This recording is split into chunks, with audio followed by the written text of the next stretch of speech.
L'autre vérité de Nice enseigne notre inquiétude sur la grille énergétique oubliée de l'humanité. Le 1er septembre 1859 reste gravé dans les annales comme le jour où le ciel terrestre s'est embrasé d'une lueur écarlate sans précédent. De l'Europe à l'aimé du Lord, en passant par l'Australie et les contrées les plus reculées d'Amérique du Sud, les populations assistèrent à un spectacle céleste à la fois grandiose et terrifiant, des aurores polaires, habituellement confinées aux latitudes glaciales du cercle arctique, se mirent à danser au-dessus des eaux tropicales des Bahamas, des sommets montagneux de la Colombie et des plaines ariconcelant.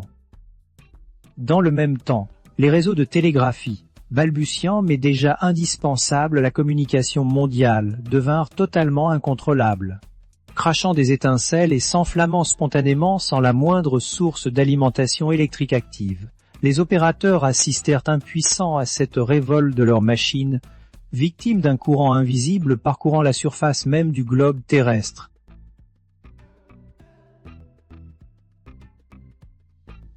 L'explication officielle de ce phénomène, largement acceptée et répétée depuis lors, possède la rigueur élégante des grandes théories scientifiques modernes. Elle attribue l'événement aux observations minutieuses de l'astronome britannique Richard Carrington, qui étudiait alors les taches solaires depuis son observatoire privé de Reading ce matin-là. Le chercheur aperçut un flash d'une blancheur aveuglante jaillir de la surface de l'astre solaire, signalant une éjection de masse coronale d'une puissance incommensurable. Des milliards de tonnes de plasma magnétisé furent propulsées à travers l'espace des vitesses vertigineuses, atteignant la magnétosphère terrestre en seulement 17 heures. Le choc provoqua une tempête géomagnétique induisant des courants électriques dévastateurs dans tous les matériaux conducteurs terrestres. Ce récit historique est limpide, rationnel et parfaitement documenté dans tous les manuels scolaires depuis le début du XXe siècle, offrant un cadre rassurant issu de la physique moderne.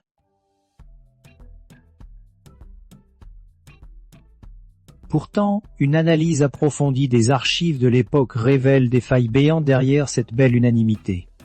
En examinant de près les comptes rendus scientifiques, les journaux intimes et les registres d'urbanisme du milieu du XIXe siècle, une réalité bien différente commence à se dessiner.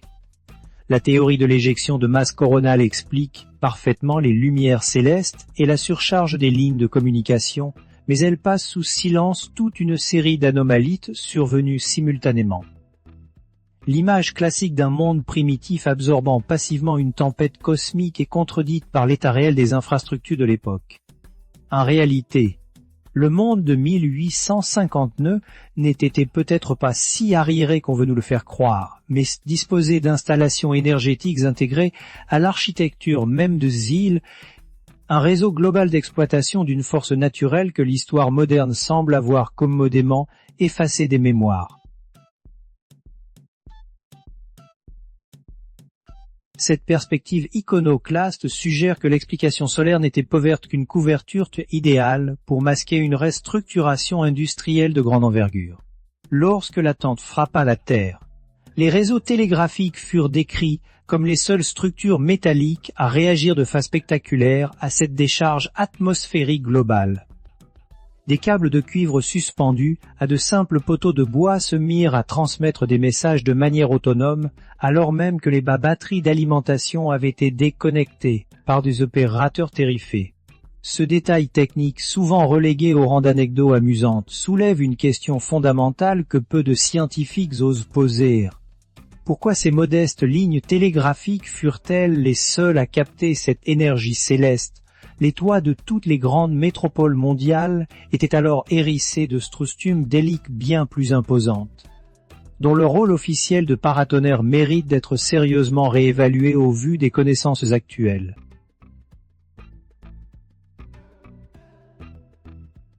En observant les daguerréotypes et les plans d'architecture des villes du milieu du XIXe siècle, on constate la présence universelle de flèches métalliques, de dômes cuivrés et de structures ornementales complexes couronnant les bâtiments publics. De Paris à New York, de Saint-Pétersbourg à Shanghai, en passant par Buenos Aires et Bombay. Ces éléments verticaux présentaient une similitude technique troublante, sans qu'aucune coordination internationale apparente ne puisse l'expliquer. La réponse académique traditionnelle invoque l'invention du paratonnerre par Benjamin Franklin et la nécessité de protéger les édifices des incendies provoqués par la foudre.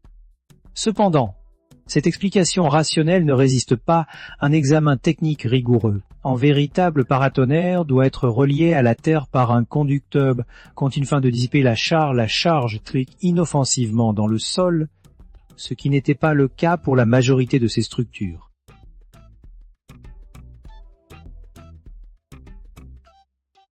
Les enquêtes architecturales révèlent en effet que de nombreuses flèches décoratives de l'époque n'étaient absolument pas reliées à la terre.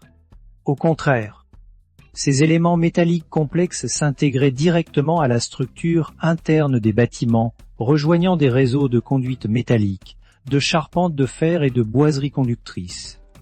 Dans les documents de construction de l'époque, ces réseaux internes étaient décrits comme des systèmes de chauffage, de ventilation ou de simples éléments de ferronnerie d'art.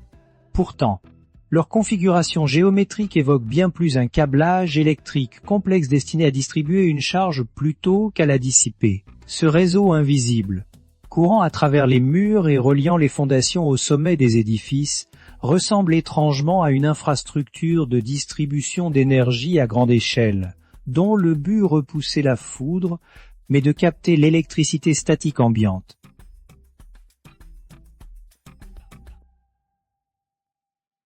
L'architecte français Eugène Viollet-le-Duc, célèbre pour ses vastes chantiers de restauration des cathédrales gothiques durant la seconde moitié du XIXe siècle, a laissé des fascinants à ce sujet.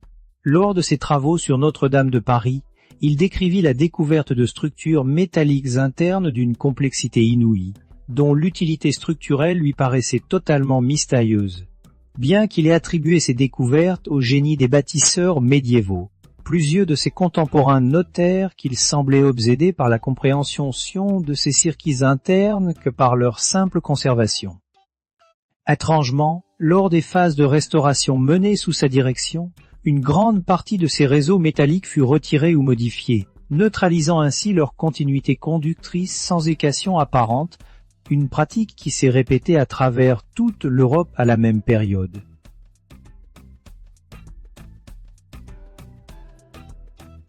Ce démantèlement systématique des infrastructures verticales s'accéléra de manière spectaculaire dans les décennies qui suivirent l'événement de 1859.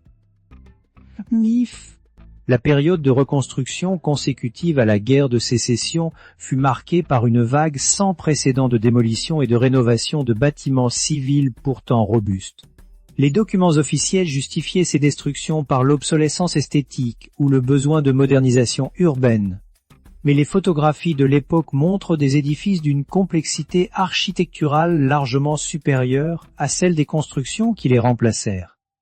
Les nouveaux bâtiments érigés entre les années 1160 et 1880 présentent des profils nettement plus plats, débarrassés de leurs flèches métalliques, de leurs dômes de cuivre et de leurs éléments conducteurs aériens, marquant un recul technologique et esthétique inexplicable.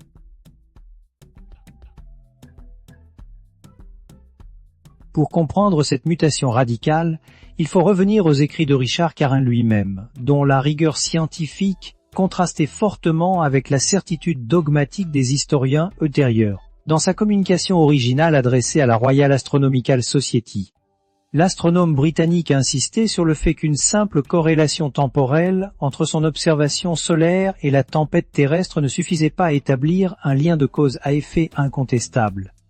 Il fit preuve d'un scepticisme méthodologique remarquable, conscient que la complexité des phénomènes électriques terrestres dépassait les théories de son temps. La certitude absolue d'une causalité purement solaire fut forgée bien plus tard par des institutions désireuses d'imposer un cadre d'explication unique, occultant au passage les anomalies temporelles rapportées par de nombreux observateurs indépendants à travers le monde.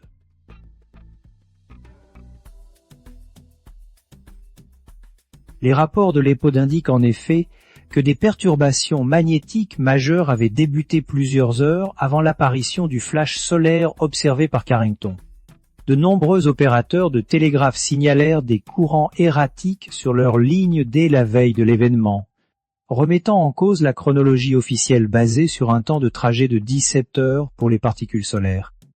De plus, La nature même de la surcharge électrique différait de celle provoquée par un simple pic de tension accidentel. Les appareils télégraphiques ne furent pas seulement endommagés par une caution passagère. Ils se mirent à fonctionner de manière autonome et continue, utilisant l'air ambiant comme une source d'énergie stable et inépuisable. Les liaisons entre Boston et Portland actives en des heures sans aucune pile, témoignant d'une charge atmosphérique constante, exploitable.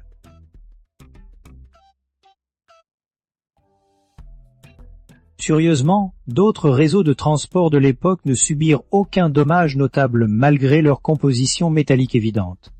Les réseaux de distribution de gaz de houille, les canalisations d'eau en fonte et les milliers de kilomètres de rails de chemin de fer en acier traversant les continents ne rapportaient aucune anomalie électrique significative. De même, le silence absolu entoure le comportement des milliers de flèches métalliques qui couronnaient les églises, les gares et les préfectures du monde entier pendant ces heures de tension extrême. Si l'atmosphère était chargée au point d'enflammer des câbles télégraphiques isolés, ces gigantesques conducteurs aériens auraient dû produire des phénomènes lumineux ou sonores spectaculaires, des arcs électriques ou des décharges massives, dont il ne reste pourtant aucune trace, héritent dans les archives publiques de l'époque.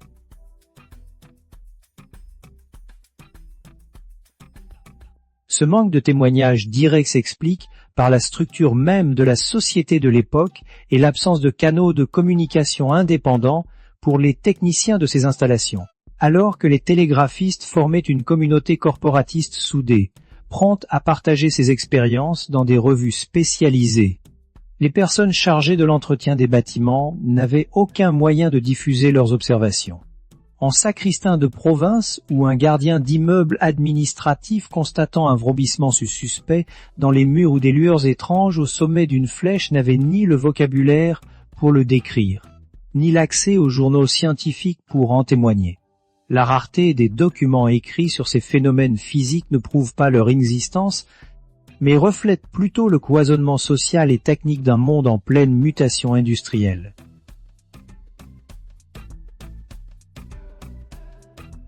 Il ne s'agit pas ici d'échafauder des théories sans fondement, mais de poser des questions légitimes sur l'uniformité architecturale du début du XIXe siècle. Les grands monuments de cette époque partageant tous des caractéristiques fonctionnelles qui dépassent la simple recherche esthétique ou la symbolique religieuse. Les plafonds vertigineux, les lustres métalliques suspendus par d'ingénieux systèmes de câblages internes, les dallages géométriques incorporant des minéraux conducteurs et l'orientation géographique rigoureuse des édifices dessinent les contours d'une science oubliée.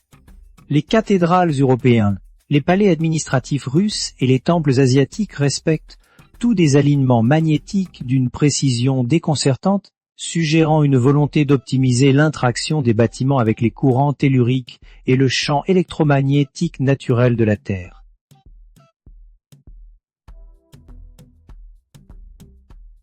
Cette idée d'extraire l'énergie de l'atmosphère n'était pas considérée comme de la science-fiction au XIXe siècle, mais faisait l'objet de publications sérieuses dans les revues les plus respectables. Des physiciens de renom étudiaient activement le potentiel des courants de haute altitude, jetant les bases théoriques de ce que le célèbre inventeur Nikola Tesla nommera plus tard la transmission d'énergie sans fil. Et travers son projet de la tour de Wardenclyffe en 1900, Tesla ne cherchait pas à inventer un concept entièrement nouveau, mais à perfectionner un système de résonance planétaire dont il soupçonnait l'existence passée. Ses notes personnelles et ses entretiens tardifs contiennent de nombreuses allusions à une science de la résonance terrestre, autrefois maîtrisée par les bâtisseurs des siècles précédents, puis perdue au cours des révolutions industrielles.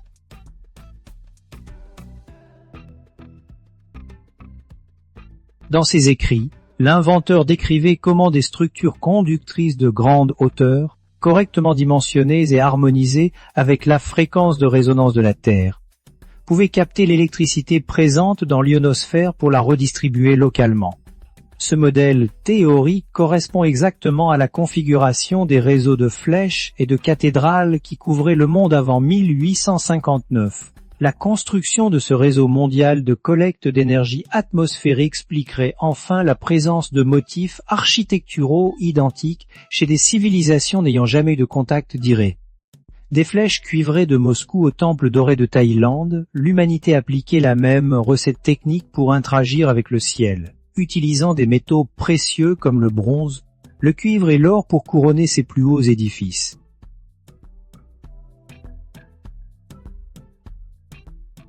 Le choix délibéré de ces métaux hautement conducteurs pour les parties les plus exposées des bâtiments représente un défi logistique et financier immense pour les sociétés pré-industrielles.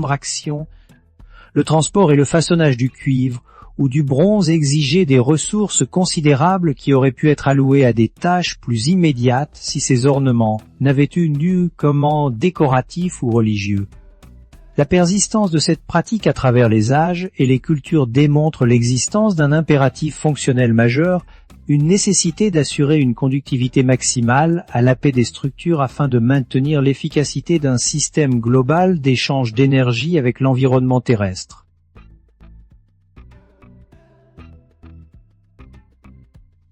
La rupture historique survenue après 1859 est particulièrement visible dans l'évolution esthétique des paysages urbains à travers le monde. L'analyse des premières photographies montre une simplification brutale, toiture des grandes villes en l'espace de 2 décennies. Les éléments métalliques complexes laissant la place à des structures de bois et de pierre ordinaires. Ces modifications d'envergure, présentées comme des mesures de sécurité incendie ou des indications architecturales, masquaient probablement une volonté de neutraliser définitivement la capacité de captation électrique des édifices, empêche ainsi tout retour à l'ancien mode d'exploitation énergétique après la grande surcharge provoquée par la tempête géomagnétique.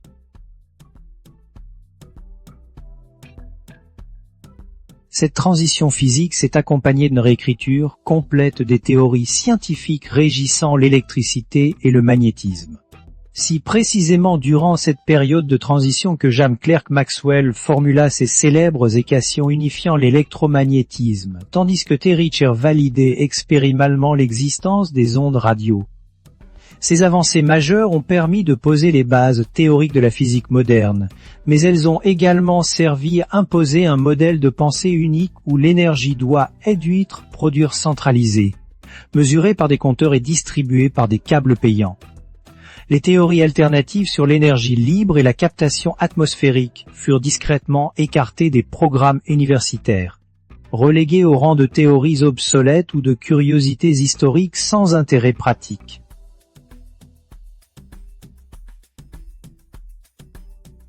La mise en place de ce nouveau paradigme économique nécessitait la disparition complète des anciennes structures de captation pour éviter toute comparaison gênante avec les nouveaux réseaux en cours de déploiement. Les registres commerciaux montrent une restructuration majeure du marché mondial du cuivre à partir des années 1860, marquée par une accélération sans précédent de la production et d'étranges fluctuations de prix. Cette instabilité s'explique aisément si l'on considère qu'une quantité massive de cuivre provenant du démantèlement des anciennes toitures fut soudainement réintroduite sur le marché, servant paradoxalement à fabriquer les millions de kilomètres de câbles nécessaires au déploiement du réseau électrique centralisé et payant que nous utilisons encore aujourd'hui.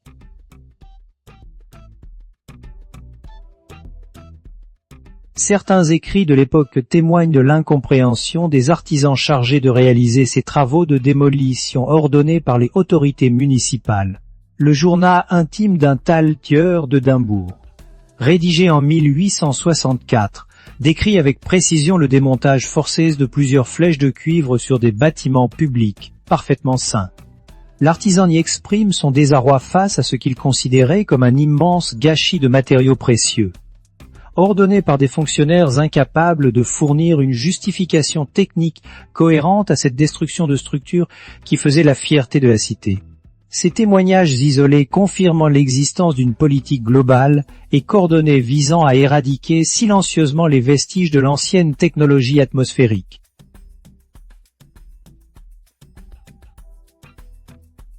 L'histoire officielle a préféré focaliser l'attention du public sur le seul réseau télégraphique, transformant un incident technologique global en une simple anecdote sur les balbutiements des communications.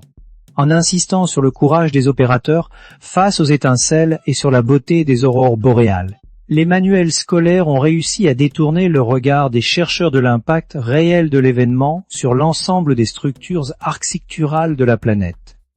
Ce choix éditorial délibéré a permis de maintenir l'illusion d'une transition technologique naturelle vers la modernité, occultant le fait que l'humanité a peut-être abandonné une source d'énergie propre, gratuite et illimitée au profit d'un système de monopole industriel basé sur la combustion des énergies fossiles.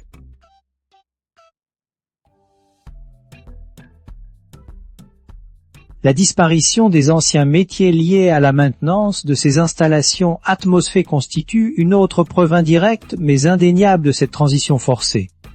Dans les archives des grandes universités et des institutions religieuses européennes antérieures à 1859, on trouve régulièrement mention de postes spécifiques de gardiens de charge ou de techniciens de conducteurs atmosphériques.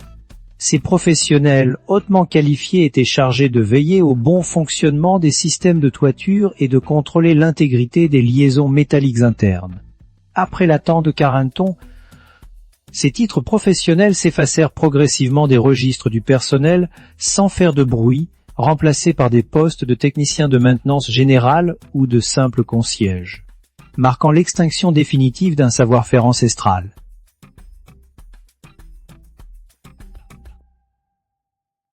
Cette amnésie collective organisée montre à quel point l'histoire des technologies peut être manipulée par les puissances financières qui contrôlent la production d'énergie.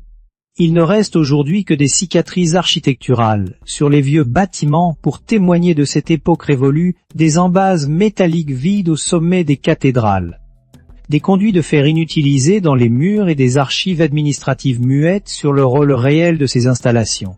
L'étude de ces vestiges permet de reconstituer la géographie de cette ancienne grille énergétique mondiale, dont l'efficacité reposait sur la collaboration invisible de milliers d'édifices répartis sur tous les continents, formant un réseau de résonance globale capable de capter la pulsation et l'élévation naturelle de notre planète.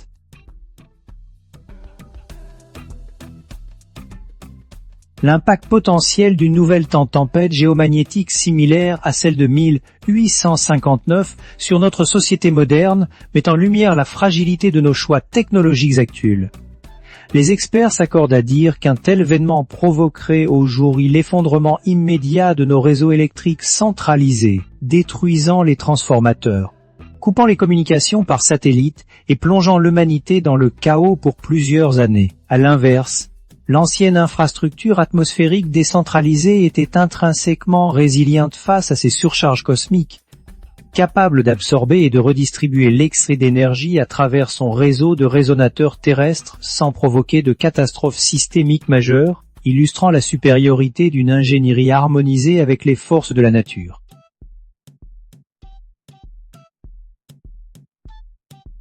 L'abandon de cette technologie après l'événement de Carenton n'était donc pas une décision dictée par le progrès technique, mais un choix politique et financier destiné à asseoir le contrôle des nouvelles compagnies énergétiques sur les populations. En remplaçant une énergie libre captée directement dans l'air par un réseau de câbles payants alimentés par du charbon puis du pétrole, les élites industrielles du XIXe siècle ont réussi à créer la plus grande dépendance économique de l'histoire humaine, verrouillant le développement de notre civilisation dans un schéma de consommation forcée dont nous commençons à peine à les conséquences environnementales dramatiques.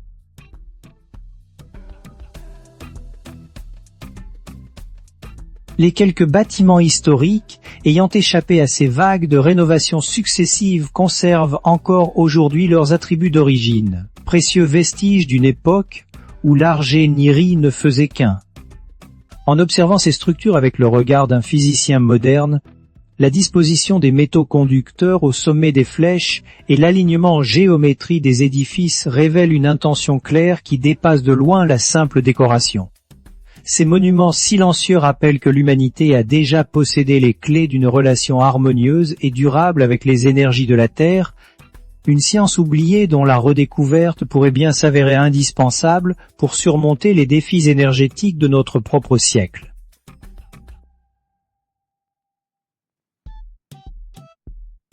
L'enquête sur les secrets de 1859 montre que les grandes ruptures historiques ne se produisent pas toujours dans le bruit des guerres ou l'effondrement des empires, mais parfois de manière beaucoup plus subtile et silencieuse par la disparition progressive des connaissances et des infrastructures qui les incarnaient, en refermant les pages oubliées de cette histoire alternative de l'énergie.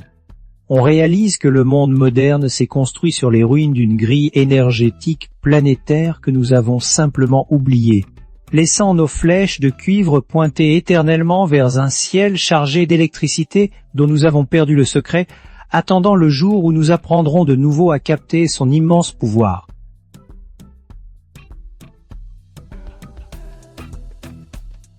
Thank you for watching. Ando forget to like and subscribe to support me dark and mysterious history content.